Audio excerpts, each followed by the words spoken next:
Movie start होती है और हम हमारी मेन कैरेक्टर नितिन को अपने स्कूल टीचर मिस्टर ब्रूनर के पास आता हुआ देखते हैं। उन्हें आकर कहते कि मैं सुसाइड करने वाली हूँ, मुझे लगता है कि किसी एडल्ट को पता होना चाहिए, इसी वजह से मैं आपको बता रही हूँ। इस बात पर मिस्टर ब्रूनर कहते हैं कि मैं भी अपनी सुसाइड नोट ही लिख रहा था, मैं अपना जॉब, पूरी लाइफ, इस सब से तंग आ गया हूँ और इन सारी चीजों में सिर्फ स्कूल ब्रेक यही एक चीज होती है जिससे मुझे अच्छा लगता है और इसमें भी अब स्टूडेंट्स आकर मुझे डिस्टर्ब कर रहे हैं, इसी वजह से मैं सुसाइड नोट लिख रहा हूँ। नादिन को जरा भी सीरियसली नहीं लेते, वो फिर वहां से चली जाती है। नादिन हमें अपनी लाइफ स्टोरी बताती है। बचपन से उसे स्कूल वगैरह इन सब चीजों में कोई भी इंटरेस्ट नहीं था। इसके ऑपोजिट उसका ब्रदर जिसका नाम था डेरियन, ये सारी चीजों में एक्सेल करता था। हर रोज स्कूल के लिए उसे गाड़ी से निकालने के लिए उसके पेरेंट्स को बहुत एफर्ट्स डालने पड़ते थे। उसे लगता था कि सिर्फ उसके फादर ही उसे समझते हैं। उसके फादर उसे बहुत ही अच्छी तरीके से हैंडल करते थे। स्कूल में उसका मूड बहुत ही खराब रहता था, पर एक दिन उसे क्रिस्टा नाम की एक लड़की आकर मिली। उसने उसे एक बग दिया और कहा कि क्या तुम इसकी मेरे साथ मॉम बनोगी। वो दोनों मिलकर इस बग का ख्याल रखने वाले थे, पर ब्रेक में ही नादिन ने उस बग को अपने कंपास में डाल दिया और इसी वजह से उसकी डेथ हो गई। इस ट्रेजेडी को एक दूसरे के साथ वो सफर करती है। यही से उनकी फ्रेंडशिप स्टार्ट हो गई थी। हमेशा एक दूसरे के साथ वो टाइम स्पेंड करती। कभी कभी क्रिस्टा का घर का माहौल अच्छा नहीं होता था तो एक दूसरे को सपोर्ट करती थी। ऐसे ही अब वो टीनेजर बन गए। नादिन के फेस पर पिंपल्स आ रहे थे और इस वजह से वो बहुत ही ज्यादा अपसेट हो गई थी। पैरेलल में उसका ब्रदर डेरियन बहुत ही हैंडसम बन चुका था। उसे अपसेट लग रहा था तो नादिन के फादर उसे चीज बर्गर लेने के लिए लेकर जाते हैं। वो कहते हैं कि तुम्हारी लाइफ में सब कुछ अच्छा है, मैं तुमसे प्यार करता हूँ, हर कोई तुमसे प्यार करता है और अब तुम्हें चीज बर्गर्स मिलने वाले हैं। इसके बाद वो गाना गाते गाते कार से जा रहे थे, पर तभी उनका एक्सीडेंट हो जाता है। नादिन के फादर की डेथ हो गई थी। अब इसके बाद से 4 साल गुजर चुके हैं। फादर के जाने के बाद 4 सालों में उन्होंने हील करने की बहुत ट्राई की है। नादिन ने हंसना छोड़ दिया था। आज के दिन क्रिस्टा के साथ फर्स्ट टाइम वो बहुत ही खुल कर हंसती है। नादिन को स्कूल के एक लड़के जिसका नाम था निक, उस पर एक बहुत बड़ा क्रश था। वो उससे बड़ा था और इसी वजह से उससे वो बात नहीं करता था। उसे हम मिस्टर ब्रूनर के क्लास में आता हुआ देखते हैं। उनसे कहते कि कल आपने जो चैप्टर सिखाया था उसमें आपने टीचिंग में गलती कर दी थी। वो नादिन से कहते हैं कि जब तुम लेक्चर में बैठी हुई थी तो क्या तब तुमने सोचा कि तुम्हें स्कूल के अलावा और भी तुम्हारी कुछ लाइफ होनी चाहिए। नादिन फिर जाकर अपने सीट पर बैठ जाती है। वहां पर एक लड़का जिसका नाम था अरविंद, ये उससे पूछता है कि तुम्हारा स्वेट शर्ट कहाँ से है। उसे बहुत पसंद आया था। नादिन उसके बारे में सोच रही थी और क्रिस्टा को भी स्कूल की बात बताती है। उसे उतना ज्यादा पसंद नहीं आया था। घर पर उसकी मदर एक वीकेंड के लिए रेडी हो रही थी। मदर ने फिर से डेटिंग स्टार्ट की थी। एक डेंटिस्ट के साथ एक वीकेंड के लिए आज वो जा रही थी। अब 2 दिन के लिए वो घर पर नहीं रहेगी तो नादिन को जो करना होगा वो कर सकती है। वो फिर डायरन को कॉल लगाती है और कहती है कि पूरा हाउस अब मेरा है, मुझे जो चाहिए आज वो मैं करने वाली हूँ। नादिन और क्रिस्टा दोनों मिलकर फिर बहुत एंजॉय करते हैं। नादिन बहुत ज्यादा ड्रंक हो चुकी थी। नाद में डेरियन अपने फ्रेंड्स को मिलकर पूल में एंजॉय कर रहा था। ड्रिंकिंग की वजह से नादिन की हालत खराब हो गई तो क्रिस्टा उसे सपोर्ट देती है। नादिन वही बाथरूम में सो जाती है। क्रिस्टा जैसे ही नीचे आई तो वहां पर डेरियन क्लीनिंग कर रहा था। उनकी पार्टी की वजह से घर जरा मैसी हो गया था तो क्रिस्टा भी उसे हेल्प करती है। सुबह नादिन उठी और जैसे ही वो डेरियन के रूम में गई तो उसने देखा कि क्रिस्टा और डेरियन ये दोनों एक दूसरे के साथ इंटीमेट हो रहे हैं। इस बात से वो बहुत ज्यादा डिस्टर्ब हो जाती है। क्रिस्टा ने नादिन से सॉरी कहा। वो कहती कि मुझे समझ में नहीं आया कि ये सब हुआ कैसे। नादिन बिना कुछ कहे वहां से जा रही थी। क्रिस्टा कहती कि प्लीज कुछ तो कहो। नादिन कहती कि इसमें तुम्हारी गलती नहीं थी। ये सब कुछ अपने ब्रदर डेरियन पर डालती है। वो जाकर डेरियन से कहती है कि तुम्हें जिम करनी पड़ती है, अपने बॉडी पर काम करना पड़ता है क्योंकि बाकी लोग तुम में इंटरेस्टेड हो सके। तुम्हें कुछ पर्सनैलिटी नहीं है, मेरी फ्रेंड्स से दूर रहना। डेरियन कहता है कि तुम्हारी फ्रेंड्स नहीं है, सिर्फ एक ही फ्रेंड है। इसके बाद नादिन स्कूल में आई। स्कूल में उसे रियलाइज होता है कि उसने होमवर्क नहीं किया था। मिस्टर ब्रनर से कहती है कि मैं जरा अपसेट थी मेरे फादर की डेथ की वजह से और इसी वजह से मैं होमवर्क कर नहीं पाई। मिस्टर ब्रूनर पूछते हैं कि तुम्हारे फादर की डेथ को कितना समय हुआ है। नादिन कहती है कि 4 साल हो गए। वो कहते हैं कि फैमिली और रिलेटिव्स के पासिंग पर मैं सिर्फ 1 ही साल का समय देता हूँ, 4 साल तक तुम ग्रीव नहीं कर सकती। नादिन फिर डिसअपॉइंटेड होकर बैठ जाती है। वहां पर एरविन उसके साथ बात करता है, उसे वीकेंड के बारे में पूछता है। नादिन कहती है कि मेरा वीकेंड बहुत ही बोरिंग था। अरविंद कहता है कि मैं मेरे फ्रेंड्स के साथ गोल्फ कर रहा था। नादिन को इंटरेस्टिंग लगता है तो अरविंद पूछता है कि क्या तुम मेरे साथ गोल्फिंग के लिए चलोगी। वो उसके साथ अकेला जाना चाहता था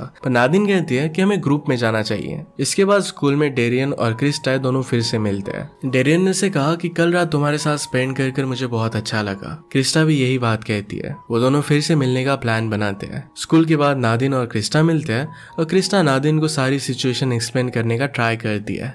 नादिन बहुत ही ज्यादा अपसेट थी। नादिन कहती कि तुम्हें मेरे ब्रदर के साथ ऐसा करना ही नहीं चाहिए था। वो क्रिस्टा को कुछ भी बोलने नहीं दे रही थी। क्रिस्टा कहती कि इससे हमारी फ्रेंडशिप में में कुछ भी फर्क नहीं पड़ेगा। मैं और डेरियन पार्टी में जा रहे हैं, तुम भी फ्राइडे को हमारे साथ चल सकती हो। क्रिस्टिन इसके लिए हाँ कहती है। वो पार्टी में पहुंचते हैं और सब लोग एक दूसरे के साथ बात करने लगते हैं। डेरियन के जो फ्रेंड्स थे उनके साथ क्रिस्टा बात करती है, उन्हें जानने की कोशिश करती है। नादिन को इस सब में लेफ्ट आउट फील होता है। वो किसी को भी अपना फ्रेंड बना नहीं पाती। वो ट्राई तो करती है पर फेल हो जाती है। इसके बाद उसने अपनी मदर को कॉल किया। On the opposite side mother भी बहुत डिस्टर्ब थी। जिस डेंटिस्ट के साथ वो वीकेंड पर गई थी उसकी ऑलरेडी वाइफ थी। रात में नादिन उसे जो लड़का पसंद है उसे ईमेल करने की कोशिश करती है, क्योंकि उसने उसकी फ्रेंड रिक्वेस्ट एक्सेप्ट नहीं की थी, पर ये ईमेल उसने सेंड नहीं किया। उसे लगा कि वो बहुत ही ज्यादा डेस्परेट हो रही है। वो फिर इरविन को कॉल करती है। इरविन कहता है कि यहाँ का थीम पार्क लेट नाइट तक स्टार्ट रहता है। इरविन कहता है कि मैं एक थीम पार्क जानता हूँ जो बहुत ही लेट तक ओपन रहता है, अगर तुम चाहो तो आ सकती हो। नादिन भी इसके लिए मान जाती है। वो दोनों फिर इस व्हील पर बैठे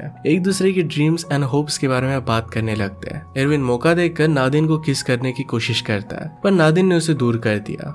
वो फिर इस बात को भूल जाने का डिसाइड करते हैं। साथ में मिलकर मिनी गोल्फ खेलते हैं। नादिन उसे कहती है कि मुझे तुम बहुत ही मैच्योर लगते हो। अगले दिन स्कूल में क्रिस्टा नादिन से बात करने की कोशिश करती है। नादिन उसे कहती है कि मैंने एक ऑब्जर्व किया था कि जब तुम अपने फ्रेंड्स के साथ थी तो तुम मुझे पूरी तरीके से इग्नोर कर देती हो। मेरे ब्रदर को तुम डेट नहीं कर सकती, तुम्हें हम दोनों के बीच में किसी को चूज करना पड़ेगा। क्रिस्टा ये चीज करना नहीं चाहती थी और इसी वजह से उसे वही छोड़कर चली जाती है। घर आकर अपने ब्रदर से नादिन बात करती है। कहती कि जब फादर की डेथ हो गई थी तो तुम बहुत ही सैड रहते थे। एक रात मैंने तुम्हें देखा तो पूरी रात तुम रो रहे थे। तुम्हारी पिलो पूरी तरीके से गीली हो गई थी। मैंने फिर अपने पिलो से उसे एक्सचेंज कर दिया था। मैं तुम्हारा बहुत ही केयर करती थी और तुम मेरे साथ ऐसा कैसे कर सकते हो। टेरियन कहता है कि तुम बहुत ही सेल्फिश हो। इस तरीके से फादर को इन सारी चीजों में तुम्हें नहीं लाना चाहिए था। वो दोनों एक दूसरे के साथ झगड़ने लग गए। उनकी मदर को आकर उन्हें छुड़ाना पड़ता है। मदर डेरियन को ही डांट रही थी। डेरियन कहता है कि आप हर बार मुझे ही क्यों बताती हो। मदर कहती कि तुम ही सिर्फ मेरी सुनते हो। नादिन फिर उसे जो लड़का पसंद था, वो जहाँ पर काम करता था वहाँ पर वो पहुंच जाती है। उससे वो बात करने की कोशिश करती है। उसे जो चीज नहीं चाहिए थी वो भी वो मांग रही थी और फिर खुद ही एडमिट कर लेती है कि वो सिर्फ उसे मिलने के लिए आई थी। निक उसके बारे में जान लेता है और फिर उसे इग्नोर कर वहां से वो चला गया। अगले दिन नदीन की मदर उससे कहती है कि हर रोज मैं तुम्हें स्कूल पर नहीं छोड़ सकती। तुम्हारे और क्रिस्टा के बीच में जो भी चल रहा है उसे सॉर्ट आउट कर लो। क्रिस्टा तुम्हें लेने के लिए आती है तो मुझ पर ज्यादा लोड नहीं आता। स्कूल में आने के बाद नेदिन इरविन को ढूंढ रही थी। इरविन के फ्रेंड उसे कहते हैं कि फिल्म फेस्टिवल के लिए वो एक प्रोजेक्ट क्रिएट कर रहा है और इसी वजह से वो स्कूल से ऑफ ले रहा है। वो आकर फिर मिस्टर ब्रूनर के साथ लंच करने लगती है। वो उसे कहने लग गई कि मेरा यहाँ पर कोई भी फ्रेंड नहीं है, उसे कोई भी अच्छा नहीं लगता था। मिस्टर ब्रूनर कहते हैं शायद कोई भी तुम्हें लाइक नहीं करता। इस बात से नेदिन को गुस्सा आ जाता है। मिस्टर ब्रूनर को भी बहुत कुछ बोल जाती है। वो फिर उसे एक कुकी देते हैं ताकि उसे अच्छा लग सके और कहते हैं कि तुम मेरी फेवरेट स्टूडेंट हो। नादिन पूछती है कि क्या सच में। ब्रूनर कहते कि तुम अपसेट हो और यही मुझे कहना चाहिए। स्कूल के बाद नादिन को अरविंद का कॉल आता है। उससे कहता है कि तुम मेरे बारे में पूछ रही थी। नादिन फर्स्ट टाइम तो उससे कुछ भी बात नहीं करती और कॉल वैसे ही रख देती है, पर बाद में उसे कॉल करती है। उसे कहती है कि मैंने जरा एंटी डिप्रेशन पिल्स ली थी और इसी वजह से मुझे बुरा लग रहा था। अरविंद कहता है कि क्या तुम मेरे घर पर आना चाहोगे, यहाँ पर पूल भी है। दोनों मिलकर फिर पूल में मजे करते हैं। नादिन एक्टिंग कर रही थी और उससे पूछती कि क्या तुम मेरे साथ इंटीमेट होना चाहोगे,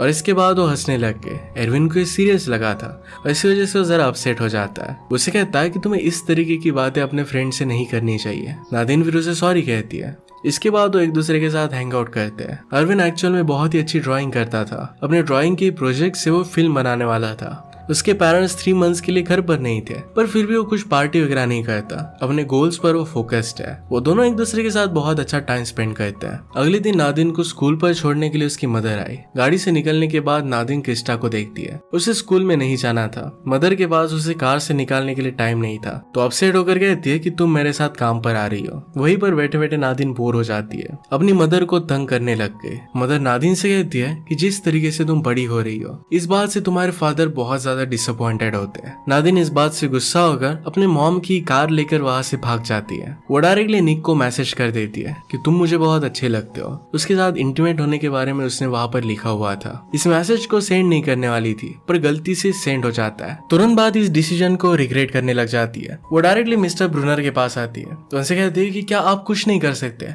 उसका फोन वगैरह ले लो। वो चाहती थी कि वो मैसेज ना पढ़े। तो बहुत ज्यादा टेंस हो जाती है। मिस्टर ब्रूनर उसे कहते हैं कि सब कुछ ठीक हो जाएगा। उसे उन्होंने वैसे दिए और कहते हैं कि जाकर आइसक्रीम वगैरह खाकर आओ। नादिन को उसकी मदर का कॉल आता है, पर इसे वो इग्नोर कर देती है। थोड़ी देर में नादिन को निक का मैसेज आ जाता है। वो कहता है कि ये मैसेज बहुत ही क्यूट था, अगर तुम रात में हैंग आउट करना चाहती हो तो आ सकती हो। ये मैसेज देखकर नादिन बहुत ही खुश हो जाती है। घर पर आकर वो अच्छे से रेडी हो जाती है, पर इस सब में उसने अपनी रूम का मेस कर दिया था। जब फ्रस्ट्रेटेड होकर उसकी मदर घर पर आई तो देखती है कि नादिन का रूम पूरी तरीके से तहस नहस है। इस बात से वो बहुत ज्यादा गुस्सा हो जाती है। आज रात डेरियन और क्रिस्टा अपने फ्रेंड्स के साथ पार्टी कर रहे थे, तभी डेरियन को उसकी मदर का कॉल आता है। नादिन के साथ जो भी हुआ था ये सब कुछ मदर उसे बताती है। मदर को सहारा देने के लिए डेरियन वहां से घर पर आ गया। क्रिस्टा भी उसे सपोर्ट करने के लिए वो भी घर पर आ गए। पैरेलल में नादिन और निक ये दोनों डेट पर जाते हैं। घर पर मदर बहुत डिस्टर्ब थी। डेरियन उन्हें संभालने की कोशिश करता है। डेरियन कहता है कि आप हमेशा मुझे ही क्यों कॉल करती हो। मदर को अपनी गलती रियलाइज हुई। वो कहती है कि मेरा तुम्हारे सिवा कोई और है नहीं। नादिन और निक फिर दोनों ही जगह पर जाते हैं। वहां पर निक उसे किस करने लगता है। वो डायरेक्टली उसके साथ इंटीमेट होने लग गया, पर नादिन उसे मना करती है। इस बात से निक बहुत ज्यादा गुस्सा हो जाता है। वो कहता है कि तुमने ही मुझे मैसेज किया था। नादिन को बहुत बुरा लगा और वहां से वो निकल जाती है। वो उसे लाइक करती थी और ये मैसेज गलती से चला गया था। उसे भी लगा था कि शायद निक भी उसे लाइक करता है। इसके बाद वो मिस्टर ब्रूनर को कॉल करती है। वो उसे अपने घर लेकर आते हैं। घर पर नादिन ने देखा कि मिस्टर ब्रूनर की एक बहुत ही ब्यूटीफुल सी फैमिली है। नादिन ने कभी भी उन्हें अच्छी फैमिली के साथ इमेजिन नहीं किया था। थोड़ी देर में वहां पर डेरियन आ जाता है। वो नादिन से कहता है कि प्लीज कार में बैठ जाओ। वहां पर क्रिस्टा भी थी और इसी वजह से नादिन उसे मना करती है। और डेरियन भी इस बात से गुस्सा हो गया। नादिन उसे कह रही थी कि तुम्हारे लिए सब कुछ ईजी है, तुम्हारी लाइफ ईजी है। डेरियन उसे समझाता है कि ऐसा कुछ भी नहीं है। वो जिस कॉलेज में जाना चाहता है वहां पर नहीं जा सकता, क्योंकि उसे घर के पास रहना पड़ेगा, क्योंकि उसे पता नहीं कि नादिन अपनी मदर का ख्याल रखेगी भी या नहीं। वो क्रिस्टा से प्यार करता है, पर नादिन इस बात से बहुत ज्यादा हर्ट हो रही है। ये बात उसे अंदर ही अंदर खाई जाती है। डेरियन ने फिर मिस्टर ब्रूनर से कहा कि बाद में इसे घर पर छोड़ देना, और वो वहां से चला जाता है। थोड़ी देर में मिस्टर ब्रूनर उसे घर पर छोड़ देते हैं। घर पर आने के बाद वो डेरियन से बात करती है। वो कहती है कि मैं हमेशा मेरे ही बारे में सोच रही थी। डेरियन पर क्या गुजर रही है इसके बारे में उसे पता नहीं था। वो जिस भी तरीके से बिहेव कर रही थी इसलिए उसे सॉरी कहती है। डेरियन उसे माफ कर देता है और उसे हक कर लेता है। अगली सुबह क्रिस्टा भी वहां पर ही थी। नादिन का मूड अच्छा था